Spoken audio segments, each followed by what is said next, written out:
¿En qué difiere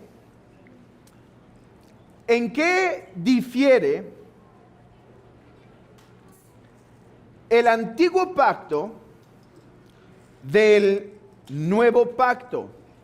Eso es algo que hemos estado viendo y revisando por algunas semanas. No sé si esta es nuestra cuarta o quinta semana en Hebreos 8, 6 al 13, y todavía nos falta quizá una o dos más aquí mismo. Pero esa es la pregunta que hemos estado respondiendo.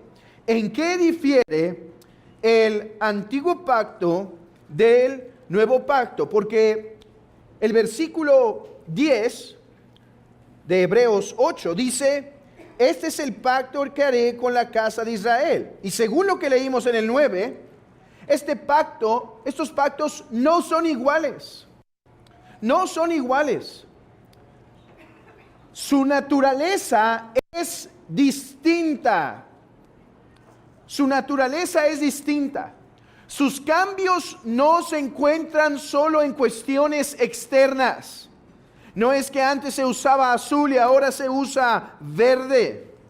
No, el cambio es de naturaleza. Este es un nuevo pacto, uno diferente. No dice un pacto renovado, no dice un pacto mejorado. Dice que este sería un nuevo pacto.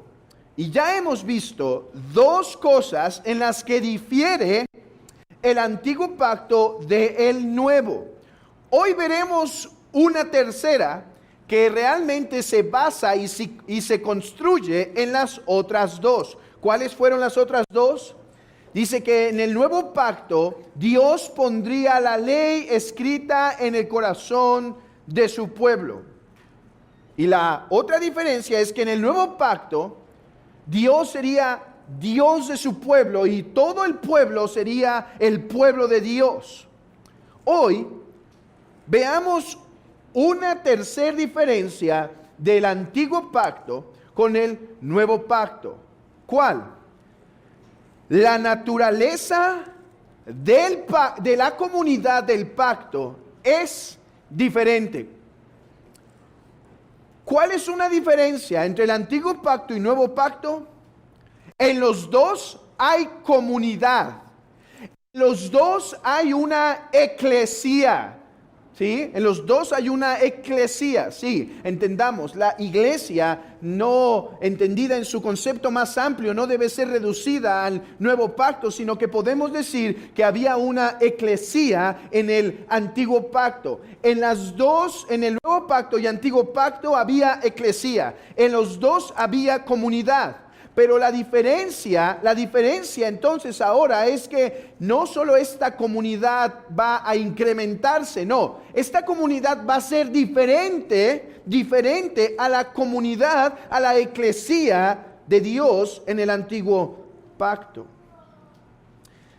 Así que si lo podemos resumir en algo, la naturaleza de la comunidad del nuevo pacto es diferente a la naturaleza de la comunidad del antiguo pacto.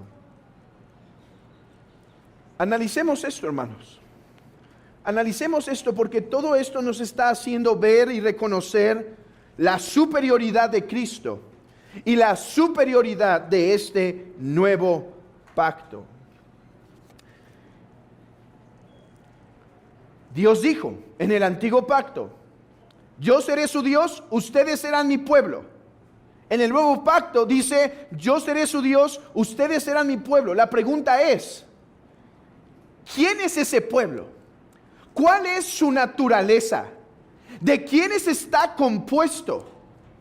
¿Saben que la respuesta es diferente si preguntamos quién es el pueblo del pacto de Dios en el Antiguo Testamento, y es diferente a quién es el pueblo de Dios en el nuevo pacto? Veamos por qué. Y para hacer esto, otra vez me remonto a irme desde el principio de las Escrituras hasta el final. ¿Por qué hago esto, mis hermanos? ¿Por qué otra vez vamos a empezar en el jardín, como en el sermón pasado? Porque yo quiero que entiendan algo en el proceso. El nuevo pacto no solo es la obra de Dios a la luz del antiguo pacto. El antiguo pacto, Israel fracasó y entonces da un nuevo pacto. Es cierto, debemos entender que el nuevo pacto reemplaza al antiguo porque el antiguo no podía llegar a la meta. Pero quiero que vean algo en el proceso.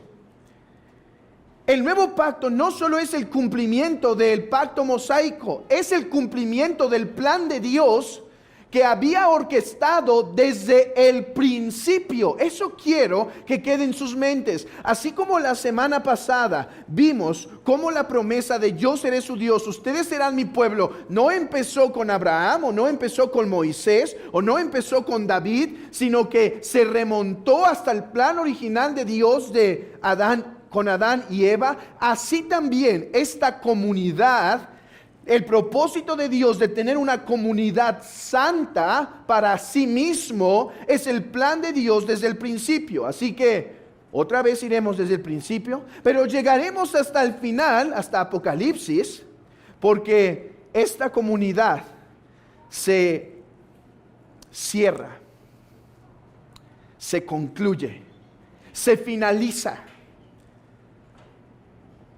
en el libro de Apocalipsis. Así que vayamos a través de 6 sencillos pasos. Veamos la comunidad primigenia o la comunidad en el principio, la comunidad dividida, la comunidad mezclada, la comunidad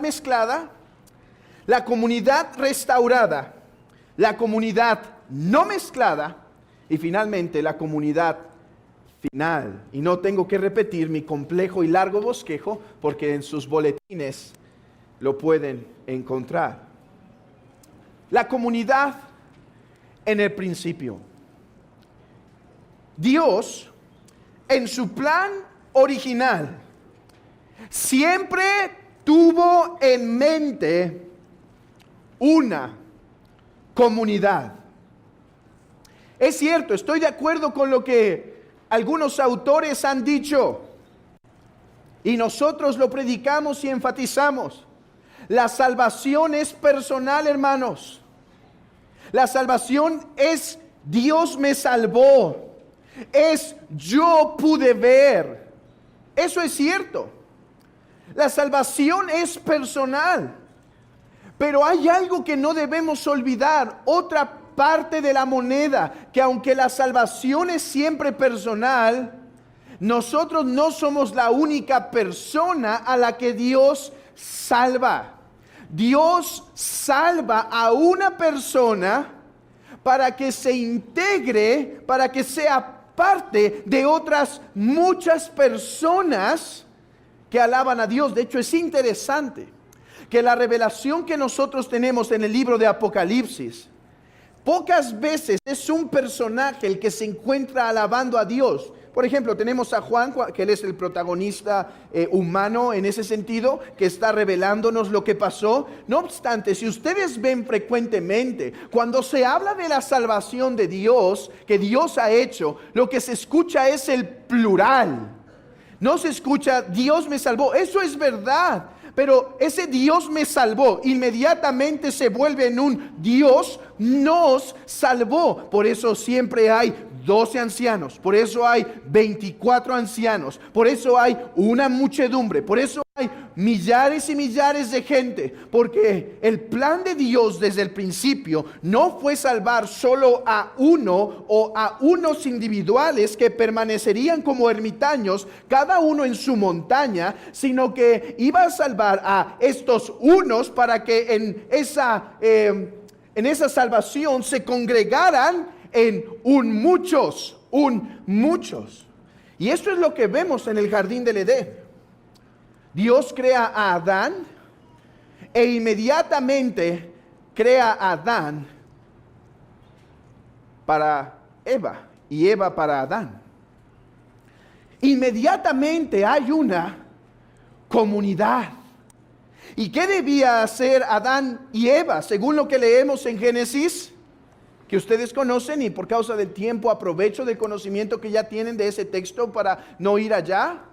Pero según lo que dice es, ahora multiplíquense, porque Dios va a tener un pueblo que está constituido de muchos hombres y muchas mujeres reunidos, congregados ante un solo Dios.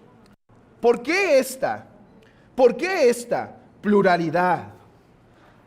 Hermanos, por la misma razón que Dios no creó solo un tipo de piedras, por la misma razón que Dios no creó solo un tipo de fuente de agua, por la misma razón que Dios no mantiene un cielo estático, sino constantemente adornado. Hermanos, es que la gloria de Dios es tan abundante e infinita, que cuando Él se expresa, por así decirlo, fuera de sí, no hay otra manera sino pintar el mundo de una vasta pluralidad, Cada pajarito, niños, cada mascota, cada escena y puesta de cielo, es una forma en la cual Dios nos revela lo abundante y tupido de su belleza. Así también creó al hombre y a la mujer juntos, y estos se iban a multiplicar porque en la pluralidad unida, la gloria de Dios se iba a revelar mejor. Esto quiere decir que aunque el hombre es cabeza de la mujer, y como dice el apóstol Pablo, es corona de la mujer, y en un sentido dice el apóstol, el hombre es la gloria de Dios, esto no quiere decir que el hombre puede reflejar toda la gloria de Dios sin la mujer. Ambos géneros son necesarios para revelar la multiforme gloria de Dios. Esa es la razón por la cual, o una de las razones por las cuales Dios creó esta comunidad.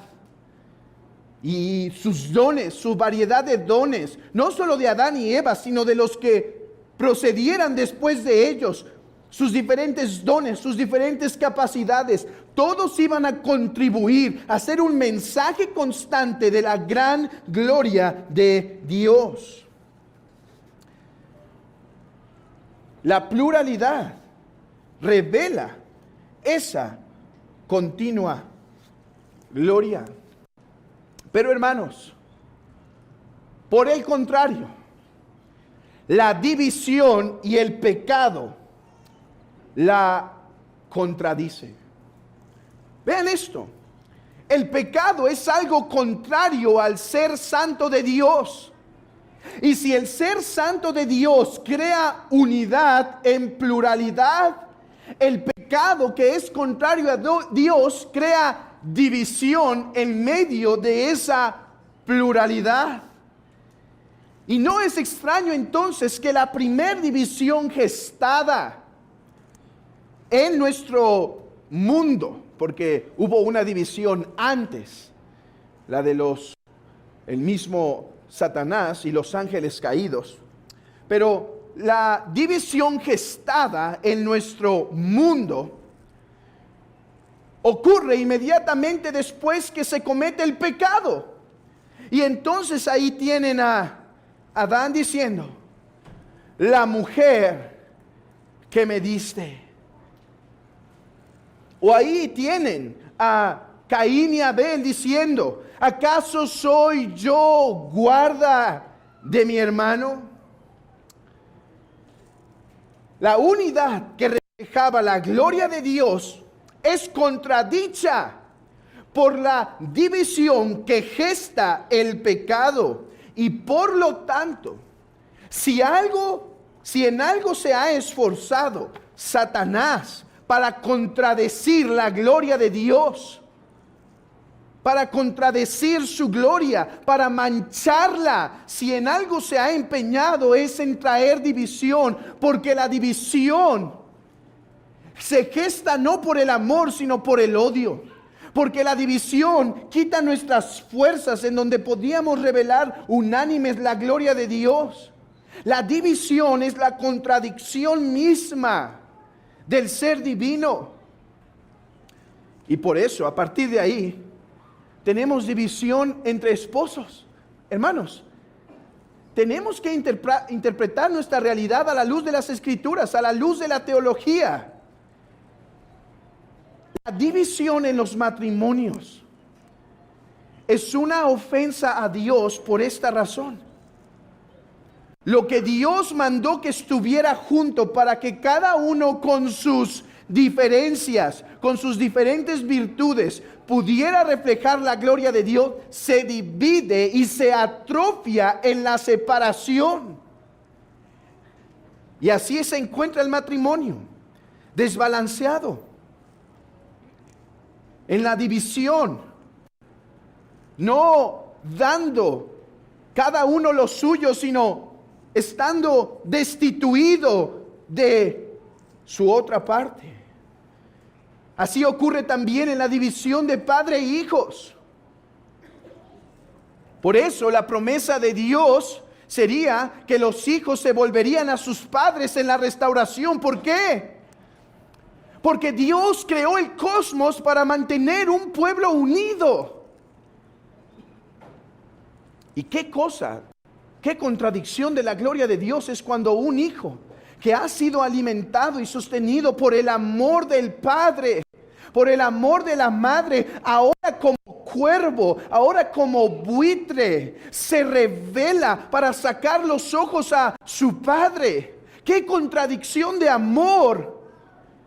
En la creación, Dios dice, quiero crear esta multitud porque quiero que disfruten de mi amor. Pero la división entre padre e hijos contradice eso en su raíz. Y tenemos división entre hermanos. Sí, niños, las divisiones entre sus hermanos dan testimonio del pecado que habita en su corazón. Y así hay división entre suegro y yerno, o suegra y nuera. Y así hay división en la misma familia, entre mismos familiares, entre tribus, entre naciones. Y tristemente, incluso en el mismo pueblo de Dios. Pero ¿de dónde vienen las divisiones? Sino de las pasiones que combaten en vuestros miembros, dice Santiago. Las divisiones en esta humanidad vienen por causa del pecado. La división, cualquiera que ésta sea, es un recordatorio constante que el mundo ha caído, que el mundo se apartó de lo que originalmente era el plan perfecto de Dios para la humanidad. Un solo pueblo, un solo cuerpo. Y ahora la única unidad que encuentran los hombres es en rebelarse contra Dios, aunque en esos mismos eventos se encuentran peleándose uno a otro. Sí, ahí tenemos la Torre de Babel, en donde tienen una misma mente. Vean, ¿qué dice la Torre de Babel? Bueno, tú querías que nosotros fuéramos unos para adorarte a ti. Sí, seremos uno, pero para contradecirte a ti. Dios trae confusión y lenguas como juicio por su pecado. ¿Y qué tenemos después de eso? Naciones divididas unas a otras. Esto nos dice algo, mis hermanos.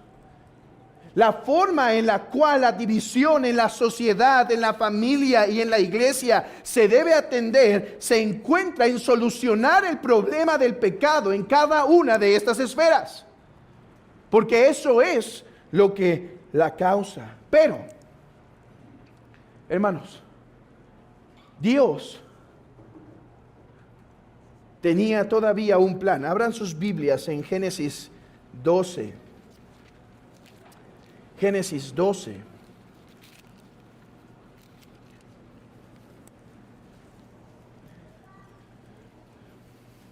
Y vamos a leer del versículo 1 al 3. Pero Jehová había dicho a Abraham: vete de tu tierra y de tu parentela y de la casa de tu padre a la tierra que te mostraré.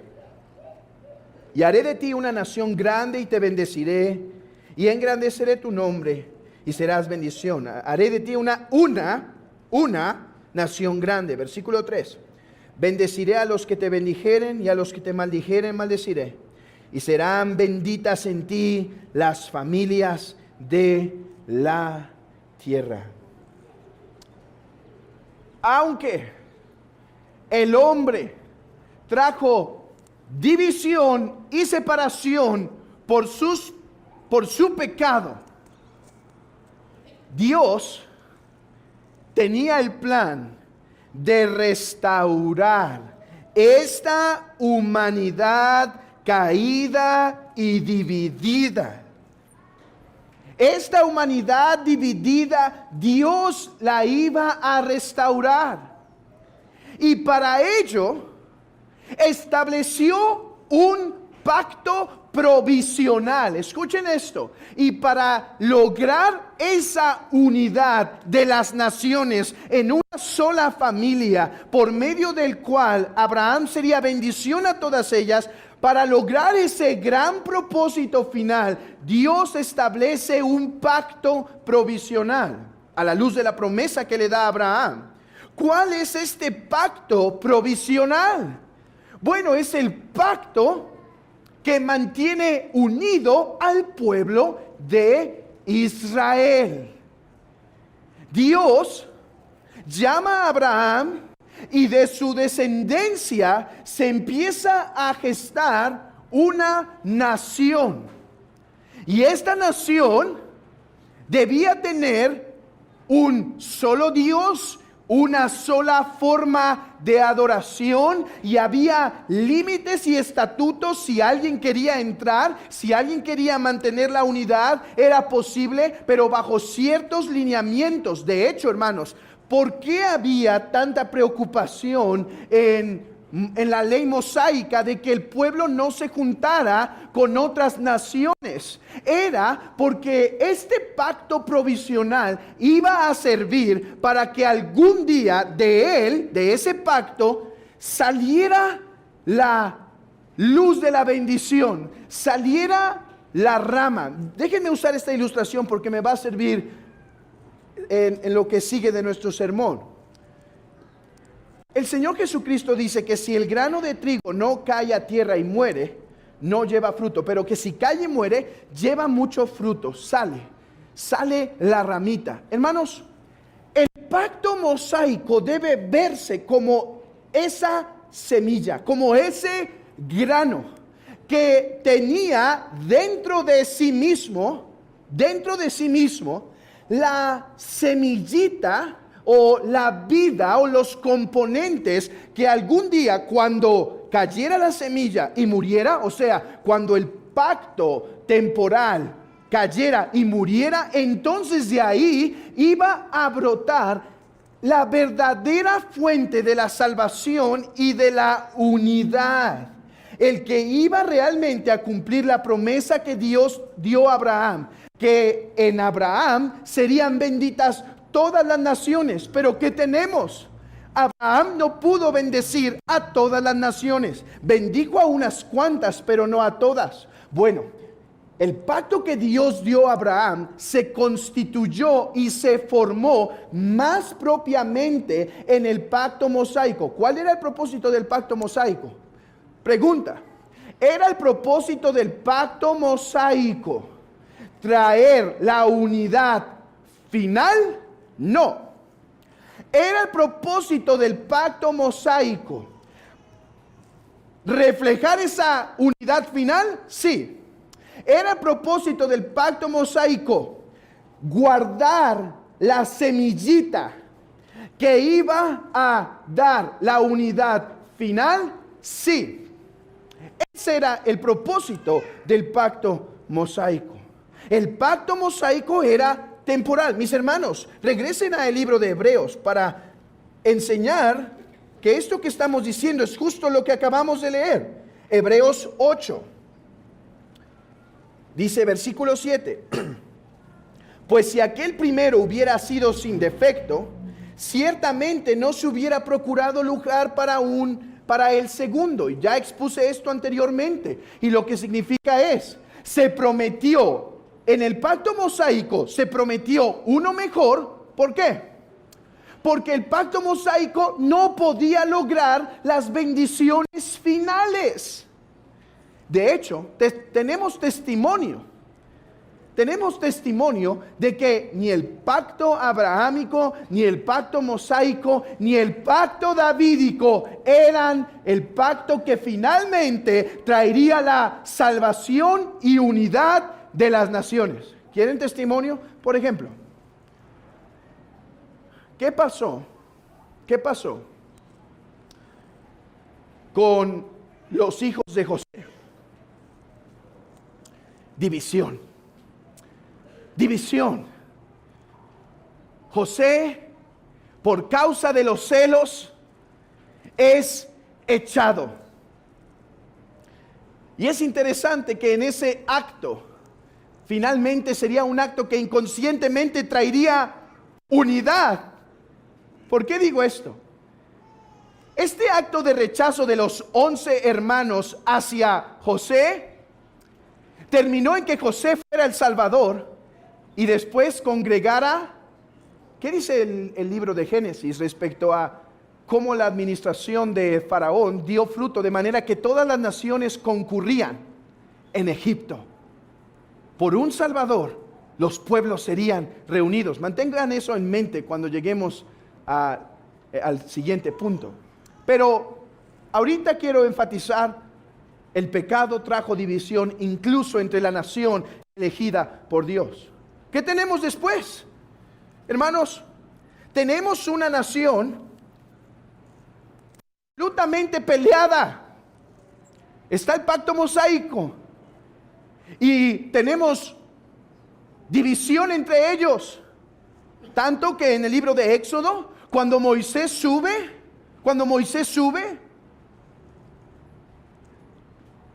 hay parte del pueblo que se entrega a la idolatría. Y entonces el pecado trae división porque Moisés dice: los que estén con Jehová, saquen su espada y terminen con los idólatras. Esto era importante.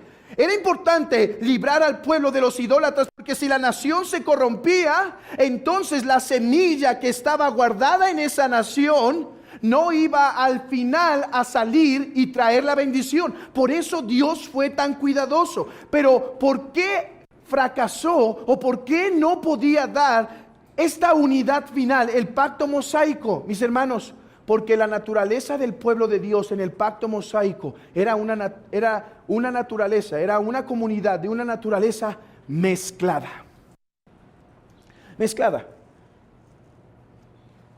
El pueblo, pregunta, el pueblo de Israel en el antiguo pacto, ¿era el pueblo de Dios?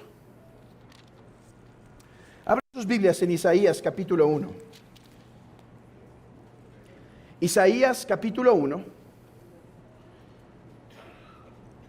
versículo 2.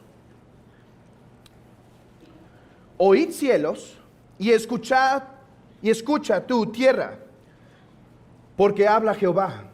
Crié hijos y los engrandecí, y ellos se rebelaron contra mí. El buey conoce a su dueño, y el asno el pesebre de su señor. Israel no entiende. Mi pueblo no tiene conocimiento. Oh generación pecadora, pueblo cargado de maldad, generación de malignos, hijos depravados. Dejaron a Jehová, provocaron la ira del Santo de Israel, se volvieron atrás. ¿Por qué queréis ser castigados aún? ¿Todavía os rebelaréis? Toda cabeza está enferma y todo corazón doliente. Y si vamos al libro de Oseas, tenemos algo semejante. Y dice Dios: ustedes dejaron de ser mi pueblo. Ustedes dejaron de ser mi pueblo. Hermanos, ¿cómo es que estas palabras pueden decirse al pueblo elegido de Dios solo se le pueden decir debido a la naturaleza del pueblo en el antiguo pacto. ¿Cuál es la naturaleza del pueblo en el antiguo pacto? Una comunidad mezclada. Una comunidad mezclada. En el antiguo pacto, hermanos, había verdaderos hijos de Dios que jamás fueron abandonados por Dios. ¿Quieren una prueba? Daniel, estando fuera, puede proclamar a Dios. El judío espiritual jamás fue abandonado por Dios. Dios siempre fue su Dios y Él siempre fue su pueblo. Pero en la comunidad del antiguo pacto no solo había verdaderos judíos, había también falsos judíos, o judíos solo externamente, o el pueblo de Dios solo externamente. ¿Por qué? Hermanos, esto fue necesario en el antiguo pacto, porque Cristo no había llegado, la nación sin mezcla todavía no podía estar. Era necesario entonces que para que ese Redentor viniera, una nación en donde iba a haber verdaderos hijos de Dios e hijos de Dios solo externamente, se constituyera para que esta nación guardara la semilla que algún día iba a brotar, de la cual algún día iba a brotar vida. ¿Quieren un ejemplo de esto en las palabras del Señor Jesucristo? Él dice a los escribas y fariseos: ustedes son de vuestro padre el diablo. Ustedes dicen ser hijos de Dios por ser hijos de Abraham. Bueno, sepan esto: de Abraham hubo dos simientes. De hecho, esto es lo mismo que hace el apóstol Pablo en Gálatas capítulo 4, cuando habla de los dos montes, o de Agar y de Sara. Él tuvo dos hijos, uno de la esclava y uno de la libre. Los de la libre son los hijos de Dios espiritual. Por eso Jesús puede ver venir a un hombre y dice: este es un verdadero judío. Es de Natanael, si no me equivoco, que puede decir eso. He aquí un verdadero judío. ¿Por qué? Porque los hay los falsos. Y entonces en Juan capítulo 8 puede decir a la nación, a los hombres: ustedes creen que por ser descendientes de Abraham son hijos de Dios. Su padre es el mismo diablo. Vean, regresemos a Hebreos, y esto nos va a ayudar. Esta naturaleza mezclada nos va a ayudar a entender un versículo que nos costaría trabajo entender, de un Dios que nunca abandona a su pueblo. Versículo 9 dice: no como el pacto que hice con sus padres el día que los tomé de la mano para sacarlos de la tierra de Egipto. Ese pacto fue con una nación mezclada, verdaderos hijos y falsos hijos. Continuemos. Porque ellos no permanecieron en el pacto. ¿Por qué no prevalecieron en su pacto?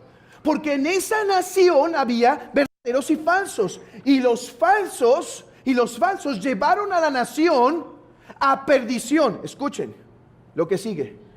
Y yo me desentendí de ellos, dice el Señor. ¿Por qué? Porque era su pueblo solo externamente, no espiritualmente. Ahora este texto toma sentido. Mis hermanos, este texto no es una amenaza para nosotros, que si caemos o fallamos, Él nos va a abandonar. Él dice: yo estaré con ustedes hasta el fin del mundo. Este es un recordatorio para entender que la naturaleza de la comunidad del antiguo pacto era una naturaleza mezclada que contenía verdaderos hijos de Dios y algunos que no eran hijos de Dios. Y a la luz de esa realidad es que Dios abandona al pueblo por causa de su pecado. Pero por causa de la promesa que Dios hizo a Abraham, por causa de la promesa que Dios hizo a Abraham, Dios, y la que hizo a Moisés y la que hizo a David, Dios no abandonó a la nación de Israel. ¿Por qué? Porque Él fue fiel a la promesa, y entonces restauró a Israel. ¿Hasta qué tiempo? Hasta el cumplimiento del tiempo. Dice la epístola de los Gálatas: en Gálatas capítulo 4, que cuando llegó el cumplimiento del tiempo, Dios envió a su Hijo, nacido de mujer y nacido bajo la ley, para que redimiese a los que estaban bajo la ley, a fin de que recibiésemos la adopción. Vean esto, hermanos, a fin de que recibiésemos la adopción de hijos. Ok, recapitulemos un poco en dónde estamos. Dios creó el cosmos y el mundo para ser adorado y para estar con una comunidad. Esta comunidad se dividió radicalmente a partir de la caída, pero en la misericordia de Dios, Dios prometió el restablecimiento de las naciones, del pueblo, a través de un mediador, a través de una persona. Para que esta persona llegara, fue necesario un pacto cuya naturaleza estaba definida por mezcla, en parte creyentes y en parte falsos creyentes. Pero entonces la promesa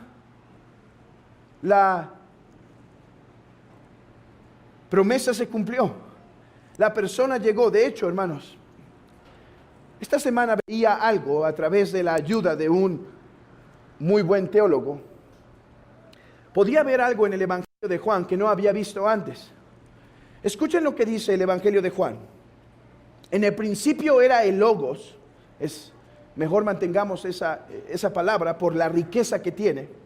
Y el Logos era con Dios, y el Logos era Dios. El Logos, era en el principio con Dios. Escuchen esto, hermanos. Todas las cosas por Él fueron hechas. Este autor analizaba la palabra Logos. Y es que para nosotros hoy Logos, debido a nuestra traducción, nos guía a pensar solo en verbo o palabra. Pero la fuente original de la palabra griega Logos implica algo más. Implica recolección. De hecho, piénselo, esto nosotros lo podemos resolver incluso en nuestro lenguaje. ¿Qué es lo que hace una palabra? Una palabra nombra diversas experiencias, diversos objetos en uno. Vean esto. El Logos, la palabra, une lo diverso, lo plural. Por ejemplo, nuestra palabra mamífero, el Logos mamífero, reúne en sí toda la variedad de mamíferos, y mientras más generales seamos, más reúne. Esto es lo interesante. El Logos, o sea, el que une, creó el mundo. O sea, el Logos es el creador que tenía el propósito desde el principio de crear un mundo para un pueblo, para deleitarse en este único Dios. Pero el pueblo se dividió. Entonces, el Logos unificador, tiene que venir a la tierra para poder unificar lo que un día se separó. ¿Cómo? Efesios capítulo 1. Acompáñenme a Efesios capítulo 1. Y con esto estamos prácticamente terminando.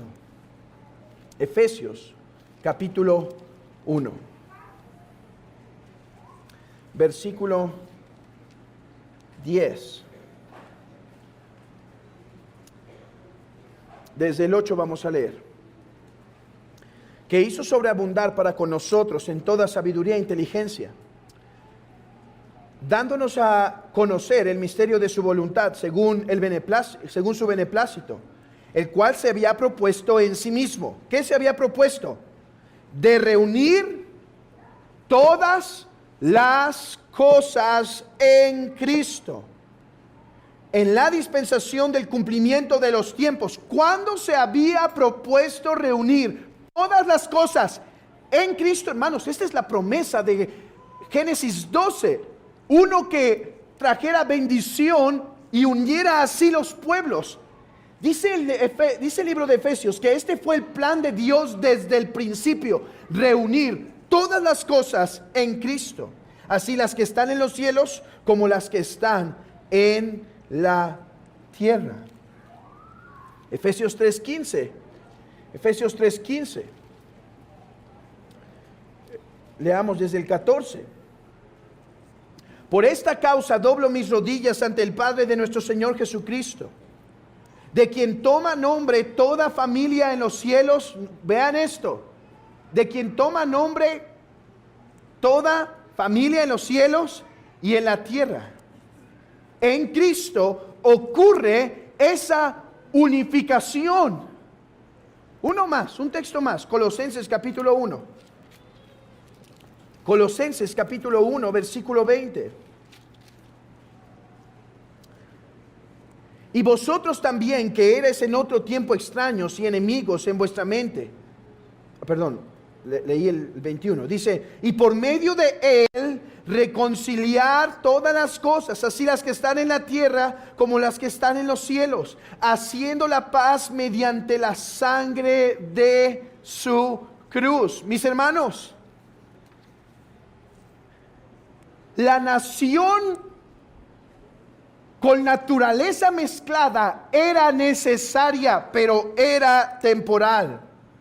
Era temporal hasta que llegara el Logos unificador, el cual, por medio de su enseñanza, iba a unir, pero principalmente por medio de su muerte, iba a quitar toda posible división.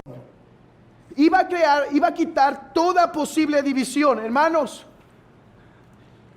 si la división en los hombres comenzó por la división entre Dios y el hombre, escuchen, la división entre hombres, la división entre esposa y esposo, entre padres e hijos, entre familiares, entre naciones, si esta nace por el pecado, es porque esta primero nos separa de Dios.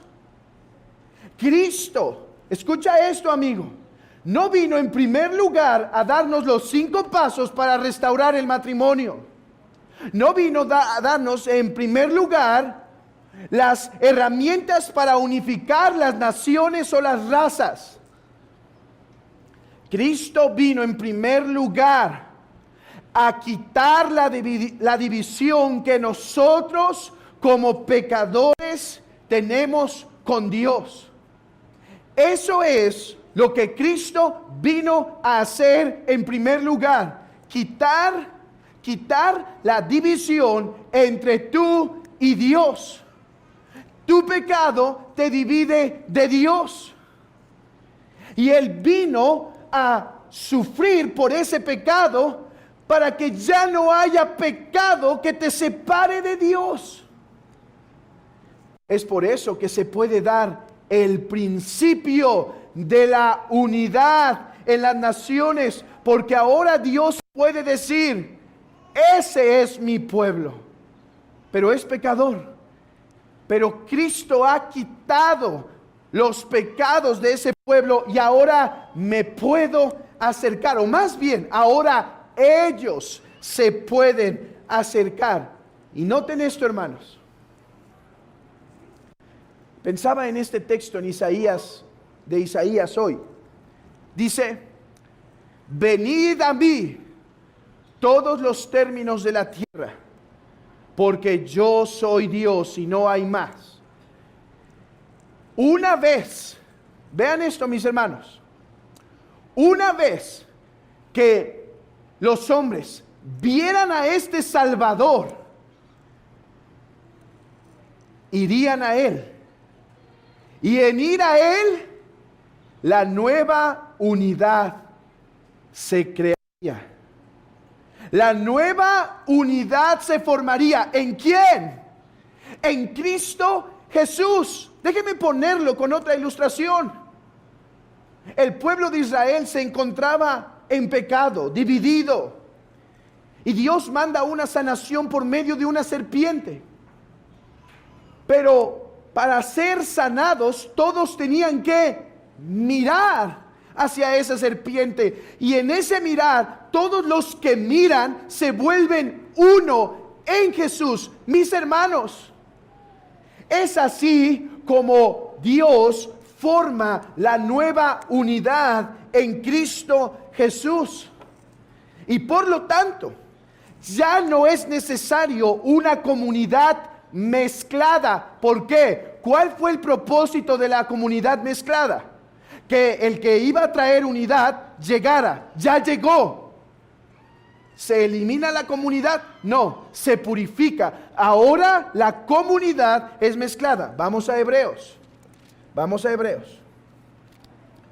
Otra vez. Hebreos 8:11. Vean conmigo, hermanos. Estamos terminando. Sé que se puso duro el calor, pero estamos terminando. Y ninguno enseñará a su prójimo, ni ninguno a su hermano, diciendo, esto es la naturaleza del nuevo pacto. Ninguno va a enseñar más a su prójimo. Algunos creen que esto significa, ya ves, no necesitamos pastores en la iglesia. Yo puedo estar en mi casa congregándome porque ninguno me va a enseñar. Bueno, me gusta lo que dice John Owen respecto a esto. ¿Me puedes explicar qué significa el pasaje? Sí, significa que no debemos tener maestros. ¿Me estás enseñando? ¿No dices entonces que no necesitas que nadie me enseñe? Así que el texto, quien lo promueve así, se autocontradice porque me tiene que explicar lo que el texto dice. No, este texto no dice que no debe haber pastores y maestros, que no debe haber predicadores de la palabra o que los padres no deben enseñar a los hijos y demás. Este texto está hablando de que ya no va a haber necesidad en la comunidad del pacto que uno le esté diciendo a su hermano, conoce al Señor. En el antiguo pacto sí, mis hermanos. ¿Por qué? Porque la comunidad estaba mezclada de verdaderos creyentes y falsos creyentes. Y entonces, o verdadero Israel y falso Israel. Entonces, cuando el verdadero Israel veía a su hermano que no vivía como un israelita, tenía que decirle, israelita, conoce al Señor. En verdad, conócelo, ve y conócelo experiencialmente. Pero aquí, dice la comunidad, en esta comunidad todos los conocerán. Ya no se necesita una comunidad mezclada porque Cristo ya vino. El propósito de la comunidad mezclada era guardar a la llegada del Mesías. Ya llegó el Mesías. Ahora se puede establecer una comunidad más pura que es un mejor reflejo de la comunidad final. Hermanos, y esto da para 3 o 4 sermones más.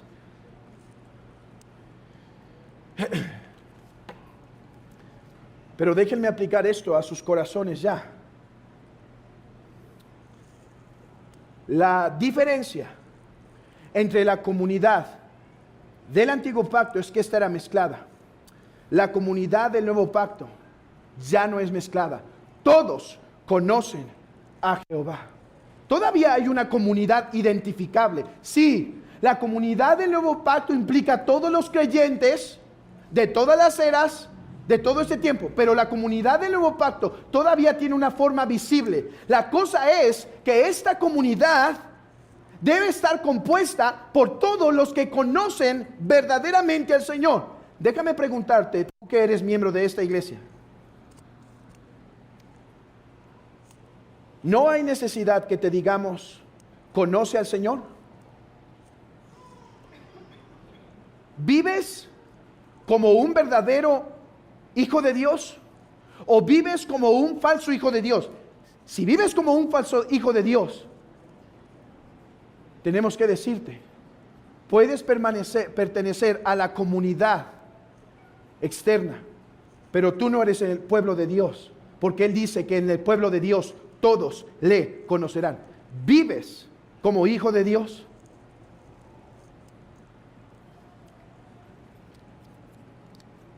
Este texto, en segundo lugar, nos debe fortalecer como iglesia credo bautista.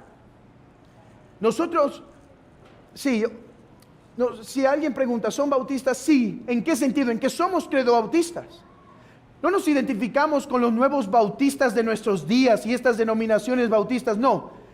Cuando decimos que somos bautistas, queremos decir, creemos en el credo bautismo. Bueno, hermanos, hoy fortalezcamos nuestra fe y nuestras convicciones como iglesia en este aspecto. ¿Por qué solo bautizamos creyentes? Porque bautizar niños es una contradicción a esto, porque si bautizo a un niño tendré que decirle, en cuanto tenga uso de razón, conoce al Señor. Y dice que la comunidad del nuevo pacto ya no es mezclada, porque todos le conocerán. Defendamos nuestra postura, entendamos la importancia del bautismo de creyentes y el sacramento bien administrado, porque cuando hacemos eso confesamos: esta es la comunidad que Cristo ya vino a formar. Ya no vivimos en la sombra del nuevo pacto, porque el Mesías esperado que ese pacto anunciaba ya llegó. Ya vivimos en la realidad. Ya no se ocupa una nación mezclada de creyentes y no creyentes. Ahora tenemos una comunidad en donde todos conocen a el Señor. Ahora, yo sé, pero acabas de decir que en esta comunidad puede haber personas que no son verdaderos creyentes. Es cierto, pero no son por algo que nosotros voluntariamente hagamos, sino por nuestra debilidad de discernir y por el engaño de ellos mismos. Una cosa es promover que entren personas que no conocen al Señor, y otra cosa es ser hombres y estar limitados, tanto el pastorado como la iglesia que recibe, como aquellos que quieren entrar, que se pueden confundir sobre su verdadero estado espiritual. No, más bien esto fortalece incluso nuestra idea de la disciplina. ¿Por qué debemos ser celosos en la disciplina? Porque cuando hay alguien que entre nosotros dice ser hijo de Dios, pero no vive conforme a la ley de Dios, tenemos que decir: Jehová dice que tú no eres su pueblo, porque Él confiesa, Él nos declara que todos le conocerán, pero tú no le conoces. Tenemos que excomulgarte para decir: Él no es pueblo de Dios, porque la promesa de Cristo es verdadera, y en el pueblo de Dios todos le conocen y Él no le conoce. Hermanos, vean la importancia teológica de la disciplina de la iglesia. ¿Por qué esta iglesia confiesa y practica e intenta ser seria y cuidadosa con el tema disciplinario? Porque alguien que no vive en conformidad a la ley de Dios, por causa de la gloria de Cristo, de que Él ya vino y ya murió y ya nos dio el Espíritu Santo y ya no vivimos en las sombras del antiguo pacto, tenemos que decir: Él no es, porque Él no vive conforme a la ley de Dios. Por eso es que Pablo en 1 Corintios 5 puede decir: celebremos la fiesta. Después de hacer una disciplina eclesiástica, dice: celebremos. Pablo, estamos tristes porque este hermano ha sido excomulgado. Pueden ver, los que pertenecen al nuevo pacto deben vivir en las comunidades locales del nuevo pacto.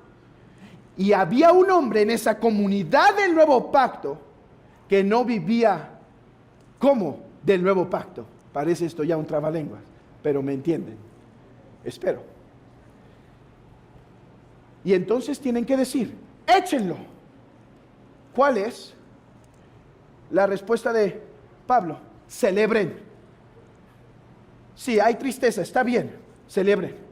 La disciplina testifica: Cristo ya vino y ya nos santificó, de manera que no debe haber nadie en el pueblo que no vive como si no es santificado, porque sería una contradicción. Sería como decir: Cristo no ha venido. Él es pueblo de Dios, pero no vive como pueblo de Dios. Es decir, Cristo no ha venido. No, sean celosos de esto. Niños, esto me hace darles una exhortación. Esto me hace llamarlos a decir: ustedes no participan de las ordenanzas, ni del bautismo, ni de la Santa Cena. Claro, solo los bautizados pueden participar de la Santa Cena. No lo hacen porque no son aún el pueblo de Dios y no han creído con todo su corazón. Nosotros A veces nos preguntan, ¿y bautizan niños? Sí, los niños que creen. Los niños que creen. A esos bautizamos.